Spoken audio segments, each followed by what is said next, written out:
Howdy. Sky Blue Fox here once again, and welcome back to the extra and final video of Let's Play A Link to the Craft. Now I'm going to take this video to show off a couple areas that I haven't, collecting one item that I did not, and talking about some stuff I never got to during the main part of the LP. First and foremost, unless you're starting with the extra video, you all have probably noticed that this uses a custom texture pack. I mentioned this in the first video. There was no possible way to miss it. I have made a few small changes, however. The armor sprites, in particular, I have replaced with one sprites from yet another Zelda Link to the Past texture pack, and the armor itself as well has been changed.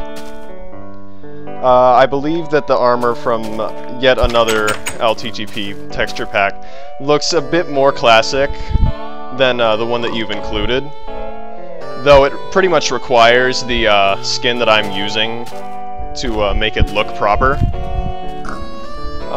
So that's a drawback in case you ever want to play multiplayer, because the skin without armor just looks embarrassing.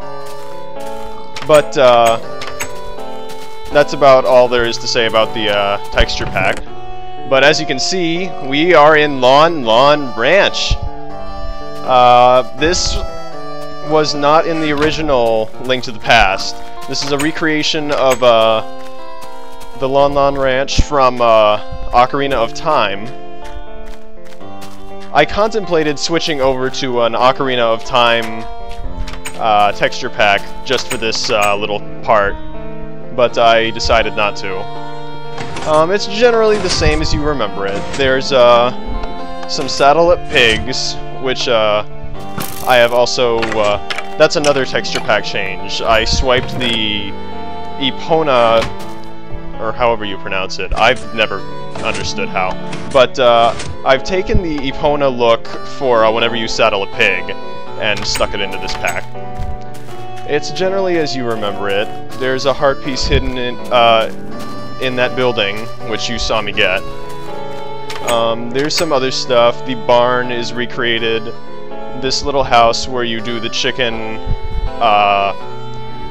collecting game is recreated.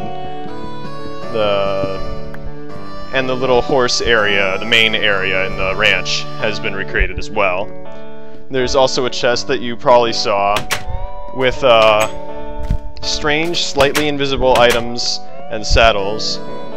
Those slightly invisible items with the small bordered corners, those are what the spawn eggs are, so that they aren't obtrusive or in the way. You can take these and spawn yourself your own horse and saddle it up to ride whenever you like.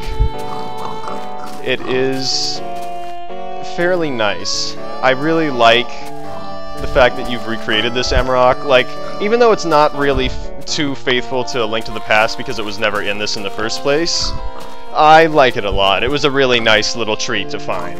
It's, like, I wasn't expecting it at all. I knew something wasn't right. I knew something wasn't right when I first noticed that there was a pathway down there, but I decided to hold off until after finishing the map, and then I went to go check it out, and I was really surprised. It was a very pleasant surprise. It's really nice. But once you've really explored the buildings and gotten yourself the heart piece, there isn't much else to this area.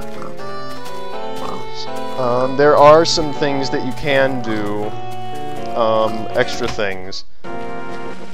This next area, we're heading back to the graveyard.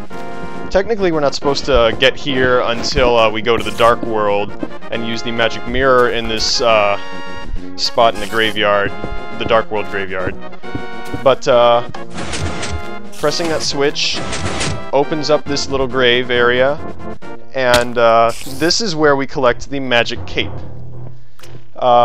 In this, the magic cape is not magic. It has no particularly special properties. It is just a replacement of the chain cuirass. It provides marginally more protection than your plain green cuirass, the green mail, but as trade-off for my armor switching, it means that you'll be going around wearing red boots, white tunic, and green hat, which just looks awfully ugly, so I'm not wearing the magic cape at the moment. Now this other grave, you can get to anytime you have the power glove. This is a shortcut back into the Hyrule Castle sewers, which can be useful in case you want to just head down there for whatever reason. I'm going down there for one particular reason, because there is one area, if you've been with me since the first video, there's one area that we just haven't visited yet down here. There's a longish pathway to get back to the sewers, but I don't particularly mind. This room. If you remember, I said in the first video that we were not going to blow up these cracked walls. Well, I lied. We're going to break them. At this point, it's sort of late in the game, to pun unintended, to be blowing open these little areas. But I thought I might as well show them off. I forgot to, during one of the other videos, not that I'd really have found any place to put it other than this extra video, but there's some rupees in here, 300 rupees. There's some bombs and some arrows. It's just a small little resupply place in case you really need it. But now we've pretty much wrapped up everything in the light world, so let's warp back to the dark world. The dark world, as I was saying before, is not finished yet. Far from it. The dark world is pretty heavily still in production. As I was saying before, none of the interiors, the dark world specific interiors, have been finished. The Pyramid Fairy, where you got the golden sword and the silver arrow, that is not there. You'll just fall into the dark world underbelly. Certain areas have been already changed, both of which I will be showing off in this video. But the Palace of Darkness, the dungeon part of it, or Blind's Hideout, or the Swamp Palace, or the Forest Palace, those have not been completed yet. But here's the first area that has been switched up. This is the Dark World Eastern Hedge Maze, which is, or Hedge Maze, as I always called it as a kid. I don't believe this has any particular name. The area in the Light World is just called Eastern Hyrule, and I don't even think the Dark World area gets even such a minor designation. It's just called Palace of Darkness. This little hedge maze can be confusing for someone who isn't able to pick up on minor graphical differences.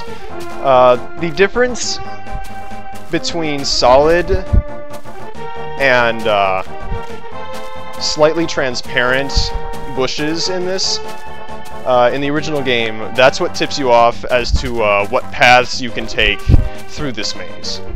However, in this, since it's in 3D, you're pretty much going through the hedge maze by yourself, so that's about that. Where the dog was spawned, instead, that's where you would find the monkey Kiki following you. You would have to give him some rupees, and he would keep following you. And then, when you got to the Palace of Darkness itself, right here, he would ask for a whole bunch more rupees, and then he would unlock the dungeon door for you. Rather annoying. I never liked him. I believe he also shows up in one scene in Link's Awakening, but his purpose is different. Here we are at the Kakarko Town Dark World equivalent, Thieves Town, or Village of Outcasts. It's called both, but there really isn't much to the Thieves' Town. It's completely ruined in-game. There's very few houses that would act as real shelter and that you can go into. The bird statue has been replaced by a large demon with a trident, and you have to pull off the trident part to gain entryway into Blind's hideout, the 4th Dark World dungeon. There are also some other side quests here. There's a minigame house. You can find the blacksmith, the other blacksmith, transformed into a frog just outside of the town. And if you bring him back to the light world and reunite him with his partner, they can temper your sword, as I was saying in the Kakariko Village video. They will temper your sword for 10 rupees and upgrade its power yet again. And there is some other extra things you can do. This is generally my first stop after getting the magic hammer, because the trick to the Dark World is that you have a lot of freedom as to where you need to go. If you go to the Palace of Darkness first and get the magic hammer, you can pretty much explore quite a few other places. You don't even need to finish the Palace of Darkness. So generally, I go get the magic hammer, then I come here, open up Blind's hideout, and get the Titan's Mitt, the Power Glove upgrade. It lets you break black stones. And then I just go grab the blacksmith, get the tempered sword, and do everything else. But this pretty much wraps up the entire LP. We've finished up. This is the last part, the swan song, the last hurrah. I've enjoyed doing it. The map's a lot of fun. I can't wait for the Dark World. And overall, I'm really excited. So, Emerok, you did a great job. This is Sky Blue Fox saying goodbye, and thanks for watching.